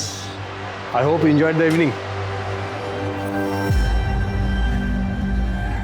अरे तू तो मेरी सोने की मुर्गी निकली। देखना ये मुर्गी हमें 1 नंबर बनाएगी, 1 नंबर। एक भी कॉन्ट्रैक्ट मैं किसी और के हाथ लगने नहीं दूंगा। जब तक तू है तब तक हम हैं।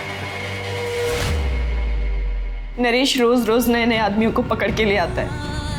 पति नहीं दलाल बन चुका है वो। मैंने समझाने की कितनी कोशिश की पर सुनने को तैयार ही नहीं। फिर मैंने सोचा कि अगर हमें बच्चा हो जाए तो शायद वो बदल जाए। क्या बच्चा? तेरा दिमाग खराब हो गया क्या? नरेश हमारी शादी को 8 महीने हो गए, अब तो माँ भी बच्चे को लेकर पूछने लगी है। अरे भाड़ में जाए तेरी माँ। बच्चा पैदा करके तेरा फिगर नहीं खराब करना है। मुझे बच्चा नहीं, पैसा चाहिए, बिजनेस आगे बढ़ाना, समझी? पर नरेश मेरी चुप कर, आगे इस बारे में कुछ बात नहीं होगी। चल साइड हट। कुछ सोचो सही, नहीं तो धंधा चौपट हो जाएगा। वो पुलिस वाला पैसे से भी नहीं मानेगा।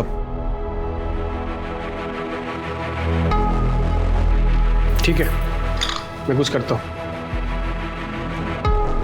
सुन, एक पुलिस वाले ने नाक पे दम कर रखा है,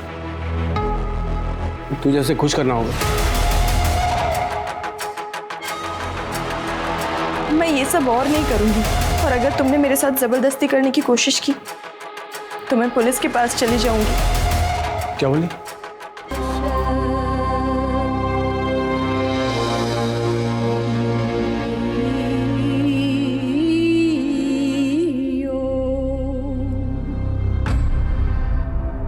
आप प्लीज मुझे जाने दीजिए। मैं ये सब अपनी मर्जी से नहीं करती हूँ। मेरा पति जबरदस्ती मुझसे करवाता है अपने बिजनेस के चक्कर में।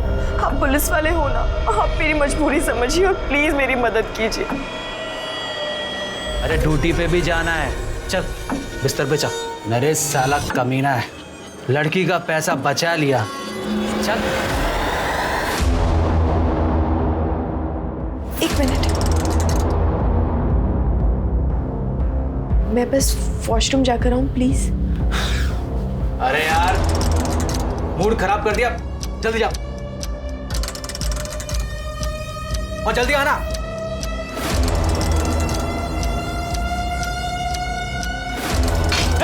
रुक। शीतल ने उस पुलिस वाले के साथ की बातचीत की रिकॉर्डिंग कर ली थी और घर जाकर के नरेश को सुना दिया, जिसमें पुलिस वाला खुद मान रहा था कि नरेश शीतल को मजबूर करता था दूसरों के साथ सोने के लिए। वो रिकॉर्डिंग सुनकर नरेश ने क्या किया? दरअसल उस शाम शीतल का बर्थडे था, तो इन तीनों भाई बहन ने मिलकर उसे सरप्राइज पार्टी दिया। वो लोग उसे इमोशनल यूज करके वो रिकॉर्डिंग डिलीट करवाना चाहते थे, मगर शीतल ने साफ साफ कह दिया कि उसे डिवोर्स चाहिए। वो रिकॉर्डिंग अभी कहाँ है? नरेश के पास। वो इसी शर्त पर डिवोर्स के लिए तैयार हुआ था कि शीतल रिकॉर्डिंग उसे वापस कर देगी और इसकी जितनी भी कॉपियां हैं वो सब डिलीट कर देगी। और अगर देखा जाए तो इस हिसाब से नरेश के खिलाफ कोई भी सबूत नहीं मिलता। उस पुलिस वाले का नाम क्या था? सर वो आप जानते हैं कि मैं बता नहीं सकता, लेकिन शीतल के लिए दुख होता है। कितनी मुश्किल से उसे वो सब चीज़ें मिली थी जिसकी वो हकदार थी। सर उसके कातिल को प्लीज छोड़िएगा। पुलिस के सामने शीतल की दो छवियां आई, लेकिन दोनों एक दूसरे से विपरीत थी। पहली गुस्सैल, बदतमीज, मौका परस्त जो लाड़ा परिवार ने बताई। दूसरी एक मजबूर, असहाय, पीड़ित औरत की, जिससे उसका अपना पति अपने फायदे के लिए जिस्म फरोशी करवा रहा था। आखिर शीतल का असली किरदार क्या था, क्योंकि उसे समझे बिना इस केस को समझ पाना बहुत मुश्किल था। तो लट्टा फैमिली का बैकग्राउंड चेक किया, पता चला काफी टेढ़े लोग, कंस्ट्रक्शन बिजनेस में है तो काफी ऊपर तक कॉन्टैक्ट्स, कॉल रिकॉर्ड्स में गुंडे, हिस्ट्री शीटर्स, इन सब के नंबर्स, और इनके खिलाफ धोखाधड़ी के केसेस भी रजिस्टर्ड है। मोबाइल लोकेशन चेक की? जी सर, लेकिन 10 तारीख को इनमें से किसी की भी मोबाइल की लोकेशन शीतल के घर के आसपास की नहीं। मिश्रा, ये लड्डा नामी बिल्डर है, तो पॉसिबल है कि ये काम इसने किया नहीं, करवाया हो। इसके लिए इसमें जितने भी गुंडे और हिस्ट्री शीटर है ना, उनको राउंड अप करते हैं, वो बताएंगे कुछ। इंस्पेक्टर, आप प्लीज उस घटिया औरत के लिए हमें परेशान मत कीजिए। उसे हमने नहीं, उसी के किसी यार ने मारा होगा, जिसके लिए उसने मुझसे डिवोर्स लिया था। वो एक नंबर की झूठी, मक्कार और कैरेक्टरलेस औरत थी। वैसे हमारी इंक्वायरी में आपका कैरेक्टर भी कुछ ऐसे ही आ रहा है। और अगर वो इतनी बुरी थी तो फिर घर, गाड़ी, पैसा ये सब देकर सेटलमेंट क्यों करना पड़ा? कोर्ट में प्रूव क्यों नहीं कर पाए? एक्चुअली वो मुझे ब्लैकमेल कर रही थी, एक ऐसी चीज को लेकर जिसे मैं कभी बाहर नहीं आने दे सकता था। और वो चीज उस पुलिस वाले की रिकॉर्डिंग थी जिसके साथ सोने के लिए आपने उसे भेजा था। किस रिकॉर्डिंग की बात कर रहे हैं आप? मैं तो ये फोटो की बात कर रहा हूँ। पता नहीं ये फोटो शीतल के पास कैसे आई और उसने अपने वकील को दे दिया। कहाँ से आई मतलब? आपका कहने का मतलब है कि फोटो फेक है? Did I say that? No, did I say that? Fake है। हाँ, ये सच है कि मैं इस लड़की के साथ सोया था, लेकिन ये फोटो किसने कब खींची और शीतल के पास कैसे आई मुझे नहीं पता। कौन है लड़की? I don't know. मैं एक कॉन्फ्रेंस मीटिंग में गया था, उसके बाद वो लड़की मुझे मिली और वहीं थोड़ी बहुत कुछ बातचीत हुई। उसके बाद उसने मुझे रूम में इन्वाइट किया।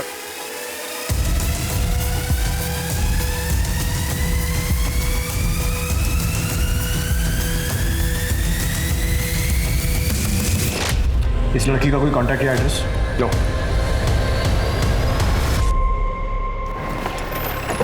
नरेश की बातों से एक अलग ही एंगल है। मतलब शीतल का वकील उसे जितना शरीफ बताने की कोशिश कर रहा है, शायद वो ऐसी है नहीं। मिश्रा, पता करो फोटो में वो लड़की कौन है, वो फोटो खींची किसने है और शीतल के पास वो फोटो किसने भेजी है, ठीक उस वक्त जब डिवोर्स की प्रोसीडिंग चल रही थी। सर 2 दिन हो गए कंप्लेन कराए हुए सर। सर हमारी बेटी अभी तक मिसिंग है सर। आपका केस तो ऐसा ही राणा देख रहा है। राणा कहाँ है? सर राणा साहब तो केस के सिलसिले में बाहर गए। आइए आप मेरे साथ, संभल के। एक मिनट दिखाइए।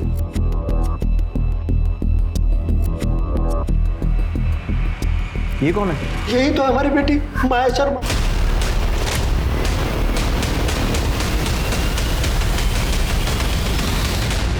सर हमारी बेटी माया 7 तारीख को नई दिल्ली से दुबई गई थी नौकरी ज्वाइन करने के लिए। ये देखिए साहब, दुबई से फोटो भेजती है पर कॉल करते हैं तो उठाती नहीं है, कॉल बैक भी नहीं करती है।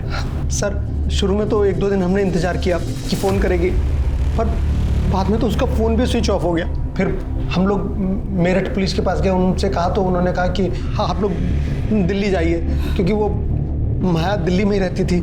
माया दिल्ली में क्या कर रही थी? सर मार्केटिंग में नौकरी करती थी सर। सब कुछ अच्छा खासा चल रहा था। उसने रहने के लिए घर ले लिया था और खर्चे के लिए हमें पैसे भेजती थी। मम्मी वो मैंने पैसे भिजवाए थे, आपने चेक किए ना?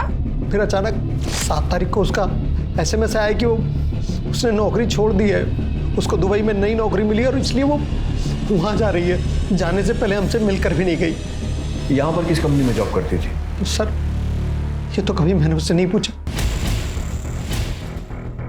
ठीक है, अभी आप जा सकते हैं। मिश्रा, माया के पिछले 2 महीने के कॉल रिकॉर्ड्स, मोबाइल लोकेशन और जितनी भी जानकारी मिल सकती है निकालो। उसका social media account, email ID सब कुछ ढूंढो और अच्छे से छानबीन करो। सर नरेश के कॉल रिकॉर्ड में जिन गुंडों के नंबर थे उन्हें लेकर आए। साहब हम गुंडे नहीं, मजदूर लोग हैं साहब, छोटा मोटा काम कर लेते पेट पालने के लिए साहब। और नरेश लड्डा के हिस्से की मार खाना भी तुम्हारे छोटे मोटे काम में आता है? देख सोच कर जवाब देना। ये भी मजबूर है। जब इसके हाथ में खुजली होती है ना तो 2-4 की हड्डियां तोड़ने के बाद ही ठीक होती है। सोच लो।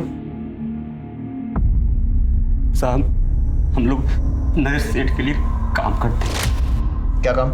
डराना धमकाना, घर खाली करवाने जैसे काम सब। बस इतना ही? सोच के बताना। साहब वो अपने लिए हमसे लड़की मंगवाता है साहब। उसको भी लेकर आए थे? नहीं साहब, हमने तो इसे कभी देखा भी नहीं। शीतल लड्डा अच्छी है, पसंद है? अच्छी लगी साहब। नहीं साहब, मेरा मतलब सेठ की बीवी है। क्यों मारा उसे? सेठ के कहने पर? नहीं साहब, हमने नहीं मारा। साहब हम लोग क्यों मारेंगे उसको साहब? तुमने नहीं मारा तो किसने मारा? अब हमें क्या पता किसने मारा साहब, हमारा तो उससे कोई वास्ता भी नहीं। वास्ता भी निकलेगा। मिश्रा मिटा ले खुजली, तब तक तोड़ना जब तक सच नहीं बोलते।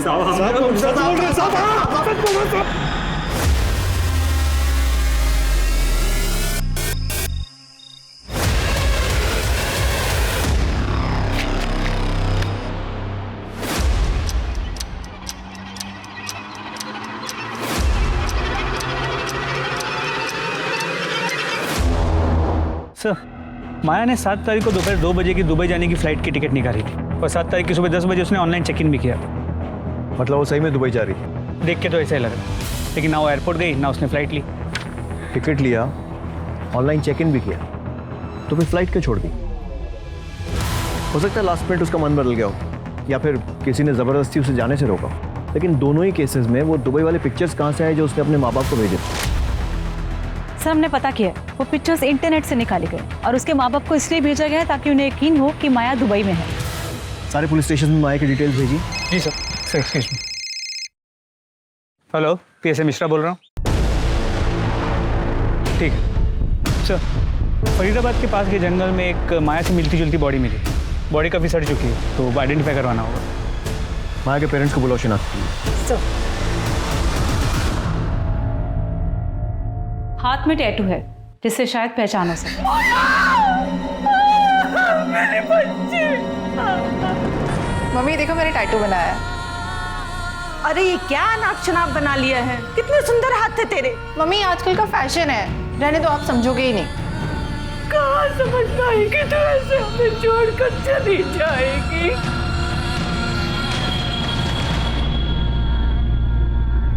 सर सूटकेस के अंदर या बॉडी के आसपास कोई सुराग नहीं मिला है। सर क्राइम ब्रांच ने यूसुफ नाम के ब्लैकमेलर को पकड़ा है। उसके फोन में शीतल के न्यूड पिक्चर्स मिले हैं।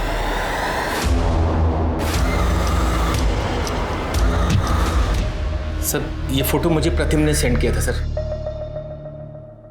प्रतिम लड्डा? जी सर। क्यों भेजा था? सर वो मैं online sex chat video racket चलाता हूँ सर, वहाँ मेरी एक लड़की को ये प्रतिम मिला था सर। सर जब हमने इसकी इंक्वायरी निकाली तो पता चला ये बहुत बड़ा आसामी सर, तो हमने इसे अपने जाल में फंसाया सर और इसको हमने ब्लैकमेल करना शुरू किया सर। फिर सर ये हमारा ATM बन गया था सर। सर मैं यूसुफ को रेगुलरली पैसे दे रहा था, एक बार पैसे नहीं दे पाया तो उसने बोला कि घर में किसी फीमेल की न्यूड पिक्चर सेंड करना, तो इसलिए मैंने एक बार शीतल भाभी की फ़ोटो खींची चुपके से। वो गमछा मैं जानबूझकर अपने साथ ले गया। मुझे लगा अगर भाभी ने मुझे देख लिया तो उनको लगे कि रघु था। एक ही फोटो भेजी थी और भी भेजी थी? सर एक और भेजी थी।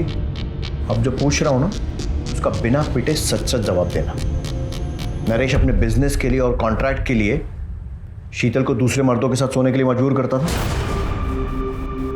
शीतल भाभी अच्छी बहू थी, पर नरेश भाई ने कभी उनकी कदर नहीं करी। अपने फायदे के लिए उन्हें कितने लोगों के साथ सोने के लिए मजबूर करते थे।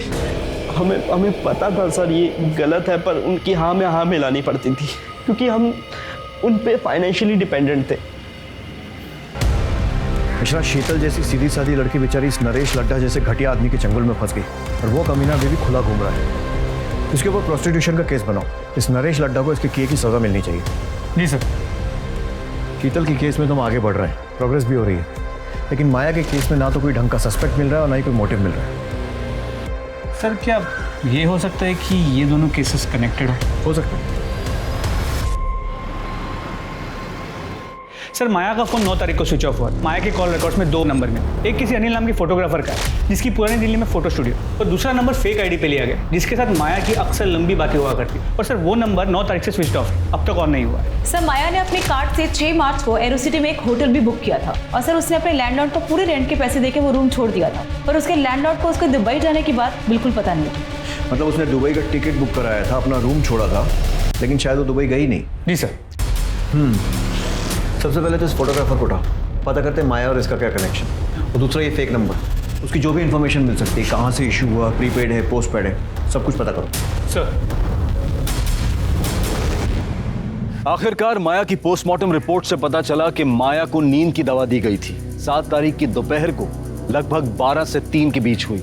जिस दिन माया दुबई जाने वाली थी, क्या कोई ऐसा था जो उसे दुबई नहीं जाने देना चाहता था?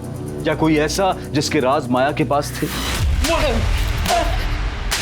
बताता हूँ सर। नरेश और माया की फोटो मैंने माया के कहने पे खींची थी और भी बहुत सारे लोगों के साथ उनकी फोटो मैंने खींची थी। जिसके साथ जैसी भी तस्वीरें खींची है ना, सब पुलिस स्टेशन में जमा कर। एक बात बता, ये काम माया खुद करती थी या किसी के कहने पर?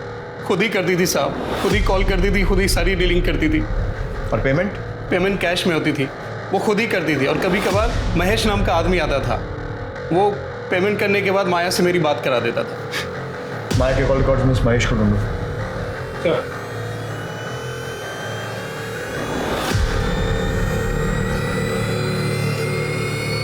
सर महेश का पता चल गया। उठा लो उसे। साहब मैं सच बोल रहा हूँ। माया मैडम जो बोलती है मैं वो करता हूँ। वो अक्सर लोगों को लिफाफे पैकेट देने के लिए बोलती थी। मुझे लगा कि अनिल भी इनका आदमी होगा। अब वो कौन है, क्यों है, क्या है, मैं ये सब उनसे नहीं पूछ सकता ना।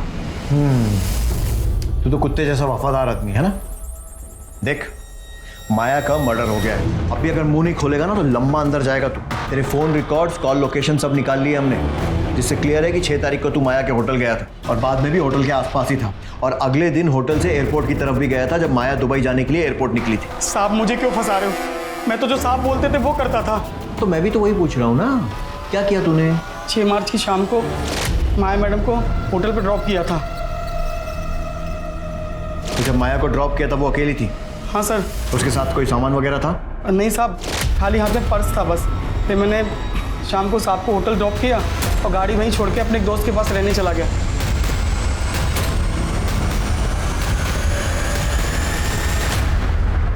साहब ने कहा था कि अगले दिन 4 बजे आ जाना होटल, तो मैं उनको 4 बजे लेने पहुंच गया। सर मैडम नहीं आ रही? अरे हाँ महेश, तुझे बताना भूल गया था, वो तो 2 बजे की फ्लाइट से दुबई चली गई। चल देख क्या रहा, चल ना। Yes sir. अच्छा ये बता, इन दिनों में तूने कुछ ऐसा देखा या सुना जो तुझे अजीब लगा? हाँ साहब, कुछ दिन पहले साहब किसी से फ़ोन पे बात कर रहे थे। जी देखिए, मैं उस पार्सल के लिए 1.5 लाख रुपए देने थे, लेकिन वो काम होना चाहिए। हाँ जी, काम की मुझे गारंटी चाहिए। पर साहब इतने पैसे उन्होंने मुझे देके कहीं भेजा नहीं। पार्सल क्या था? वो नहीं पता साहब। कब की बात है? सब 10 मार्च की, जब मैं गाड़ी की चाबी लेने गया था। 10 मार्च के आसपास के विजय माशरी के सारे कॉल रिकॉर्ड्स और मोबाइल लोकेशन निकालो। सर पता चला है कि विजय उन दिनों एक नवीन नाम के हिस्ट्री शीटर के रेगुलर टच में था। सर इसके कहने पे क्या साहब? और तू दूध पीता बच्चा है ना जो इसकी बातों में आ गया? और तू मैंने कुछ नहीं किया साहब। जब कुछ नहीं करने के विजय माहेश्वरी ने तुझे 1.5 लाख रुपए दे दिए? हाँ बोल।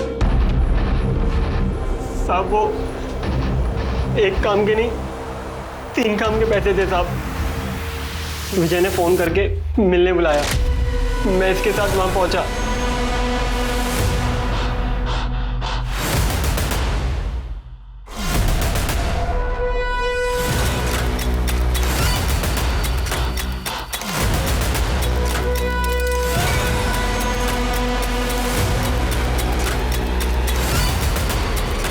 हमने चलती गाड़ी में उसका गला दबाकर उसे मार दिया और थोड़े आगे जाकर सूटकेस को जंगल में फेंक दिया। तो पहला हुआ माया का, दूसरा उसकी बॉडी को ठिकाने लगाना, तीसरा बताओ। तीसरा शीतल का मर्डर।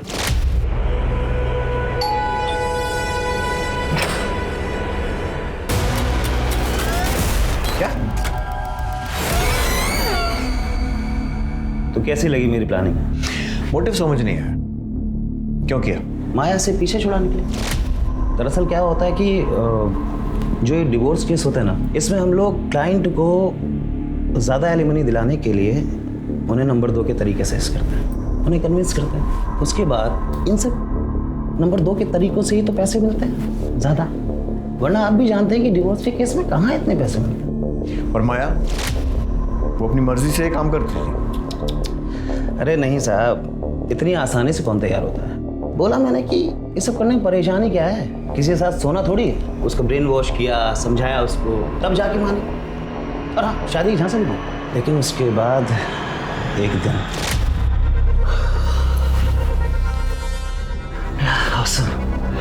सिसली तुम कमाल हो, एक बार और हो जाए। एक बार क्यों, 10 बार करेंगे। रियली? लेकिन उससे पहले तुम्हें मुझे अपनी फर्म में पार्टनर बनाना होगा, अपनी बीवी को डिवोर्स देना होगा और मुझसे शादी करनी होगी। ये क्या बकवास कर रही हो? तो मुझे देखकर या सुनकर लग रहा है कि मैं बकवास कर रही हूँ। शुरू में मुझे लगा कि भूल जाएगी, मगर नहीं साहब, वो तो पीछे पड़ के रह गई। फिर मुझे लगा कि इसका कुछ ना कुछ तो इलाज करना पड़ेगा। तभी सडनली मुझे शीतल के केस से एक आइडिया मिला और मैंने डबल गेम खेला। मैंने माया को नरेश के पास ये कह के भेजा कि इस केस से ना हमें बहुत पैसे मिलने वाले और इतने पैसे कि हम उस पैसे से अपनी नई जिंदगी शुरू कर सकते। और उसके बाद मैंने अनिल से माया और नरेश की फोटो खिंचवा ली और उन फोटो से मैंने शीतल को घर, पैसा, गाड़ी सब दिलवाया। इतना तो मैंने भी एक्सपेक्ट नहीं किया था, तो मैंने भी अपनी फीस बढ़ा दी, जिसकी वजह से मेरे और शीतल में झगड़ा हुआ और उसने मुझे पुलिस की धमकी तक दे डाली। फैमिली कोर्ट में नरेश ने शीतल को सबके सामने धमकी दी थी कि वो उसे छोड़ेगा नहीं। इसी बात का मैंने फ़ायदा उठाया और एक साथ दोनों को ख़त्म करने का प्लान किया, ताकि दोनों केस में नरेश का नाम आए और वो फंस जाए। तो मैंने माया की 7 तारीख की दुबई की फ़्लाइट बुक की, उसका ऑनलाइन बोर्डिंग पास निकाला, ताकि आप लोग जब छानबीन करें तो आप लोगों को माया के दुबई जाने वाली बात सच लगे। अगले दिन होटल से निकलते वक्त मैंने उसकी कॉफ़ी के कप में नींद की गोलियाँ डाल दी।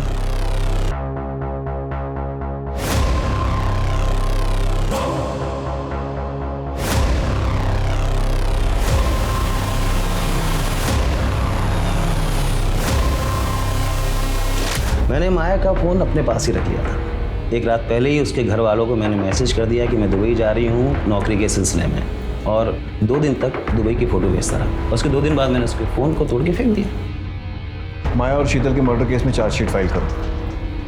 और ध्यान रहे कि फांसी नहीं तो कम से कम उम्र कैद तो होनी चाहिए। इंस्पेक्टर, आप भूल रहे हैं कि मैं एक वकील हूं। मैं कोई ना कोई दंड फंद लगा करके बाहर निकल जाऊंगा। ये केस इंसान की हैवानियत का एक जीता जागता उदाहरण है। शीतल एक सीधी सादी जिंदगी चाहती थी, जबकि नरेश, विजय और माया ने पैसे के लालच में गलत रास्ता चुना। अब मैं अनूप सोनी आपसे विदा लेता हूं। फिर मुलाकात होगी क्राइम पेट्रोल सतर्क में एक और नए केस के साथ। तब तक अपना और अपने परिवार का ख्याल रखें, सतर्क रहें, सुरक्षित रहें और देखते रहें क्राइम पेट्रोल सतर्क। जय हिंद। क्राइम पेट्रोल के और भी दिलचस्प कहानी देखने के लिए हमारे चैनल को सब्सक्राइब करें और बेल आइकॉन दबाना न भूलें।